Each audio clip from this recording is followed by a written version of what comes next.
Title of this video: How America Stole Black Music and Made Millions Off of Us. I see, bro. What if I told you that America's most iconic music, rock and roll, blues, jazz, was created by black artists who died broke while white performers became millionaires? What if I told you that Elvis Presley made over $1 million from Hound Dog, while Big Mama Thornton, who wrote and first recorded it, got paid $500 total and never saw another dime? What? $500, my guy? Elvis made $1 million? What is Hound Dog, my nigga? What even is that? Hound Dog? What was the name of that shit? This is the story they don't want you to know. How black people turned pain into power. How they took the scraps of freedom they had in churches and juke joints and transformed them into sounds so incredible that the whole world can't stop listening today. But here's what really gets me fired up. For over 4 decades, white America systematically stole the genius of black artists, repackaged their innovations, and built billion-dollar empires while the original creators died in poverty. They've spent generations profiting off these stolen sounds while pretending they just magically appeared from white performers. Well, today, we're setting the record straight. This isn't just music about theft. This is about exposing the racist machine that turned black excellence into white wealth and giving flowers to the forgotten legends who actually built America's musical foundation. I ain't gonna lie, I never listened to Elvis a day in my life, bruh. So it might be something we don't know about him, bruh. No cap. Is Elvis really one of them ones? I heard he was the king of rock or something. I ain't never listened to him a day in my life. Buckle up, because we're about to drop some truth about the greatest cultural heist in history, and it's been silenced for way too long. Picture this. It's 1956, and Elvis Presley just made over $1 million from a song called Hound Dog. The world is calling him the king of rock and roll. Screaming fans, sold-out concerts, more money than most people see in a lifetime. But a black woman named Willie Mae Big Mama Thornton wrote and first recorded that song. She poured her soul into it, dominated the R&B charts for 14 straight weeks. Her payment? $500 total. She never saw another dime, while Elvis built an empire on her work. This wasn't an isolated incident. Okay, how was he just able to just steal the song though? How is that even possible? And if it was already published and shit. But I mean, I don't know. I don't get the music rules, greatest bro. Cultural heist in American history. We need to investigate exactly how this theft machine operated, because what I'm about to show you will prove this wasn't accidental cultural borrowing. It was organized crime on an industrial scale. By the way, if you're enjoying the content so far and want to see more untold black stories, go ahead and subscribe to the channel. We need each and every one of you to help spread the message. Now, back to the video.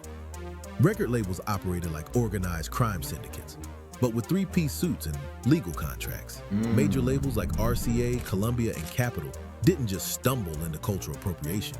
They industrialized it. Teams of scouts monitored black radio stations around the clock, armed with recording equipment and direct phone lines to A&R departments. What? The moment a black artist started climbing the R&B charts, these vultures would swoop in with their perfection. Culture vultures! Process. They're coming. Scout identifies hot black song climbing charts. Label Vulture immediately calls their stable of clean-cut white artists. Use the same arrangers, same session musicians, sometimes even the same recording studios where the original was made. Rush released the sanitized version and flood white radio stations, while the original gets buried in segregated markets. The economics were deliberately rigged. Black artists on independent labels had limited distribution networks. White artists on major labels had national reach, unlimited promotional budgets, and direct relationships with white radio programmers who control mainstream airplay. That's not even fair. From day one. The financial devastation was staggering and deliberate. Little Richard's groundbreaking original reached #2 on R&B charts, but Pat Boone's lifeless copy climbed higher on pop charts, reaching massive white audiences who never knew the original existed. The El Dorado's heartfelt ballad got overshadowed by Boone's mechanical version that radio programmers deemed safer for white ears. White radio programmers became willing accomplices in this theft. They claimed they couldn't play original black versions because white audiences wouldn't relate to them. But then they'd spin watered-down white copies all day long, proving the music was always acceptable, just not when it came from black voices. Meanwhile, record executives perfected legal robbery through contracts specifically designed to trap black artists in permanent poverty. The publishing scam was particularly vicious. Labels would claim ownership of songs through technical fine print, then collect royalties while artists got nothing. Studio costs would mysteriously balloon beyond any reasonable expense. Distribution fees would eat up entire I'm just hearing a bunch of money getting taken. God damn, bruh. Can a nigga get a little bit of something, my guy? Introduce you to the biggest cultural vulture of them all. Culture vulture. Who turned this system into a personal $1 million empire. Pat Boone became the undisputed king of this theft operation, turning cultural appropriation into a $1 million assembly line. Between 1955 and 1956, he scored 6 consecutive million-selling singles, every single one stolen from a black artist. That is actually crazy. I'm not gonna lie. Revolutionary work and sanitized it for white church-going audiences. Fats Domino's soulful ballads got the same treatment. Identical arrangements stripped of all their heart and soul. But Boone's theft went deeper than anyone realized. He covered the El Dorados, Laverne Baker, Ivory Joe Hunter, and the Five Keys. Was there no copyright laws, my guy? Because their own songs were outselling them in whitened versions. The Charms had a massive hit with their original, then watched helplessly as Boone's cover climbed higher on the pop charts and stole their mainstream breakthrough moment. Ruth Brown's story exemplifies this systematic theft. Her hits were so massive that industry insiders called Atlantic Records the house that Ruth built. 21 top 10 hits basically funded the entire label's expansion. But when her popularity necessarily declined after years of success... Atlanta Records? They talking about the Atlanta Records that everybody is signed to? Atlanta Records? What? The accounting department suddenly discovered she owed them $30,000 in accumulated costs, studio time, promotional expenses, and mysterious fees that had never been mentioned during her peak earning years. The woman who built their empire was forced to work as a maid and bus driver to survive, while white Atlantic executives bought mansions in the suburbs with money her talent generated. This wasn't accidental bookkeeping. It was systematic financial terrorism designed to ensure black artists never accumulated enough wealth to gain independence or bargaining power. But while these thieves were getting rich and famous, the real pioneers who actually created these genres remained unknown. Their revolutionary innovations stolen and their names erased from history. Let me tell you about the woman who actually invented rock and roll, Sister Rosetta Tharpe. Look how long it took just for artists to be able to own their own music a little bit, my guy. That is insane, bro. Like, what? How you gonna take all the profit? Go to the back of your head, name 5 reasons you're not sub to the channel right now. Sub up, you this far in the video, my guy. Just influenced rock and roll. She invented it wholesale in the 1930s and 40s. This brilliant queer black woman from Arkansas was performing what we now call rock and roll a full decade before anyone had even coined the term.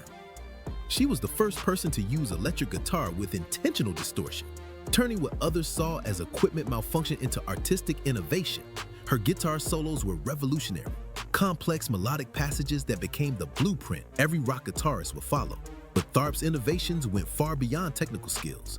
She pioneered the crossover between sacred and secular music, mixing gospel with blues and jazz in ways that scandalized church communities but electrified audiences. Her stage presence was magnetic. She played guitar behind her back with her teeth while singing with a voice that could shake buildings. Chuck Berry, often called the father of rock and roll, admitted his entire career was one long Sister Rosetta Tharpe impersonation. But even today, the institutions that should honor her continue the erasure. The Rock and Roll Hall of Fame opened in 1986. Elvis got inducted in the first class for supposedly inventing a genre that Tharpe had already perfected 20 years earlier. Sister Rosetta Tharpe had to wait until 2018, 32 years later, for recognition of inventing the entire music form. What the fuck, bro? They trying to erase her name? Bro, I ain't gonna lie, the music industry is evil to this day, so I ain't even surprised about none of this, bro. That's just what it is, I guess. Let me show you the devastating human cost of this theft through the story of the man who literally started rock and roll. Arthur Big Boy Crudup recorded his masterpiece in 1946, 8 full years before Elvis Presley became famous. That song was called That's All Right, and music historians now recognize it as the first true rock and roll record ever made. Crudup literally started rock and roll, creating the template that everyone who followed would copy. His guitar style, his vocal delivery, his rhythm section arrangements, they became the foundation of an entire genre. Wow. Elvis Presley built his early career covering Crudup songs, and to his credit, he never hid his influences. Elvis openly admitted, "Down in Tupelo, I used to hear old Arthur Crudup bang his box the way I do now. And I said if I ever got to the place I could feel all old Arthur felt, I'd be a music man like nobody ever saw." But acknowledgement doesn't pay bills or build legacies. Crudup fought for royalties his entire life, and reportedly never received a single dime. And look, bro, you can't get mad at the artist all the time because it's not always the artist. It's usually the labels, bro. It's usually the labels doing something, and you just gotta go with the flow. That launched rock and roll as a commercial genre. Wow. He died poor and forgotten, while Elvis became the highest paid entertainer in the world. T-Bone Walker revolutionized electric blues guitar around 1940, developing techniques that became synonymous with rock and roll showmanship. He was the first to play guitar behind his back, with his teeth, while doing splits and other acrobatic moves. B.B. King, himself a legend, acknowledged, "My biggest musical debt is to T-Bone. I remain his disciple today."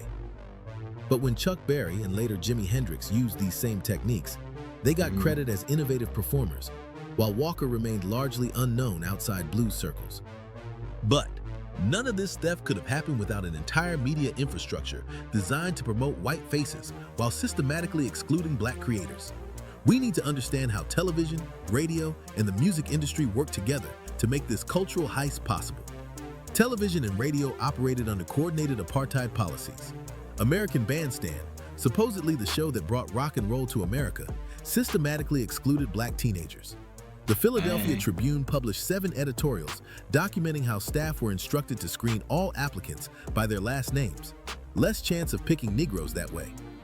Commercial radio employed 0 black broadcasters for mainstream audiences until 1969. Black artists were confined to low-wattage stations, while white stations claimed audiences didn't like black music, then played sanitized white versions constantly. The Grammy Awards institutionalized exclusion through category segregation and voting bias. In 66 years, only 11 black artists have won Album of the Year.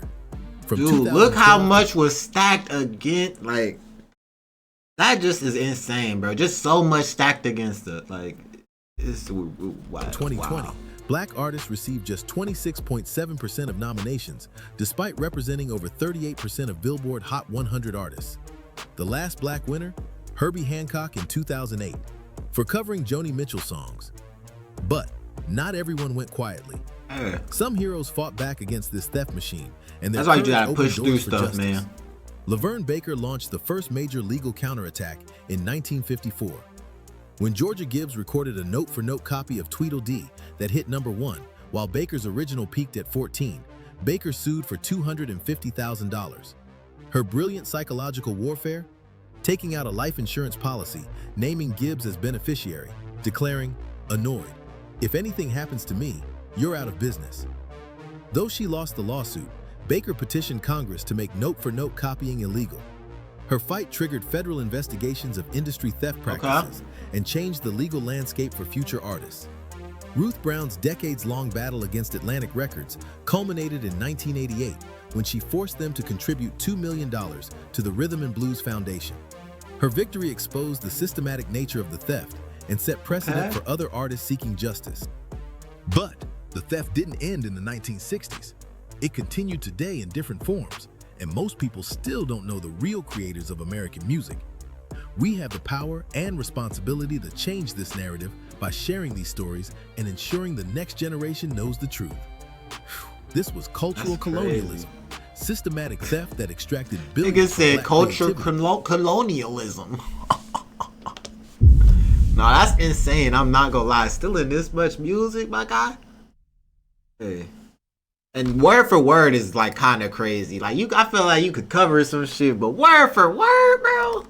while condemning creators to poverty and erasure. The pattern was always identical.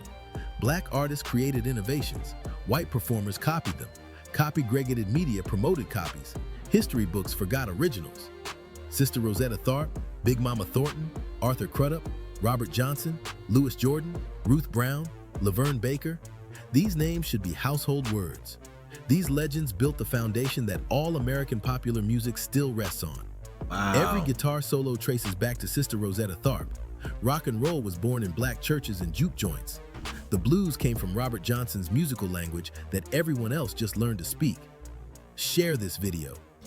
Hey, W video, bro. I ain't gonna lie. I needed that. A little history lesson tonight, huh? Yeah. No, I ain't gonna lie. I never heard of one of those people a day in my life. That's insane. Hey, if y'all got some shit y'all want me to react to, comment it in the comment section below.